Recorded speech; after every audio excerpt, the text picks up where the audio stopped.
Assalamualaikum and hi, I am Norziani binti Nasaruddin, S5100. I am from Financial Mathematics. I am presenting my final year project title, Comparison of Islamic and Conventional Financing Models in Malaysia by Using Differential Equations. Next, let's talk about background of study. Firstly, Islamic and conventional banking is no stranger in Malaysia. The term financing is used for Islamic banking while the loan is used for conventional banking. In context of conventional bank loans usually borrow money from depositors and at an interest rate that is not fixed and give their loans to borrowers based on conventional base rate. The determination of repayment is to consider the interest rate. The conventional loan interest rate, known as the double interest method, is a method of riba. This element of riba is not allowed in Islamic muamalat.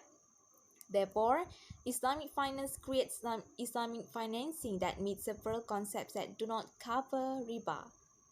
Islamic financing avoids riba-based transactions and instead introduce the concept of buying something on behalf of the borrower and reselling it to the borrower with a pre-agreed profit distribution.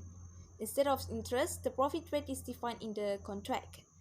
In Islamic banking, a concept of loan, namely mudarabah, is used, which involves a profit sharing between the two parties through a fair partnership contract. According to the article of Mahran Muhammad Ja'far 2005, the principle of mudarabah is thus used by borrowers.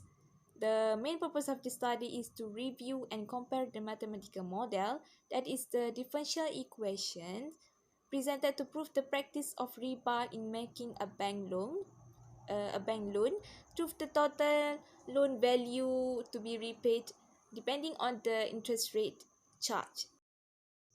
Next slide is literature review.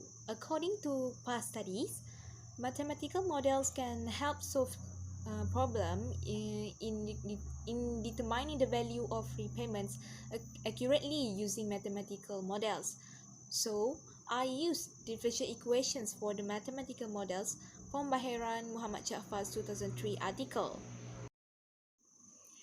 Problem statement that I have found is borrowers or customers generally still lack understanding of the concepts used in both banking systems. Hence, there is confusion in deciding among borrowers whether to make bank loans through Islamic financing or conventional loans. In addition, the difference in the mathematical model for both Islamic financing and conventional loans is very important to follow in existing decision making. Next is to solve the problem.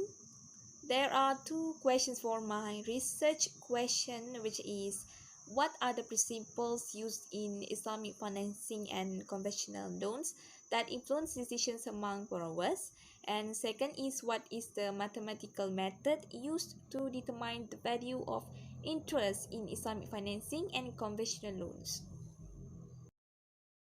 So the proposed method for my project is I use differential equations to show how the total amount of debt to be paid by the borrowers at the end of the payment period. For my result is showed that amount of debt to be paid of Islamic financing is less than conventional loans, which is for Islamic financing total amount of debt to be paid is 103,905 and 70 cents ringgit, while for conventional loans is 104,229 and 12 cents ringgit. Total financing for both Islamic financing and conventional loan is the same, which is 100,000 ringgit. It means that Islamic financing is better to borrowers to make their option to make a loan.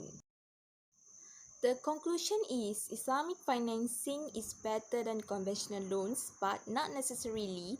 The amount of debt paid by Islamic banking is always low compared to conventional loans. This is because it depends on the base rate charged on the loan made. As I said just now, I have used the mathematical model of differential equations from Mahira Muhammad Jaffar's 2003 article, and I also used other articles as my references to finish my project. That's all from me. Thank you.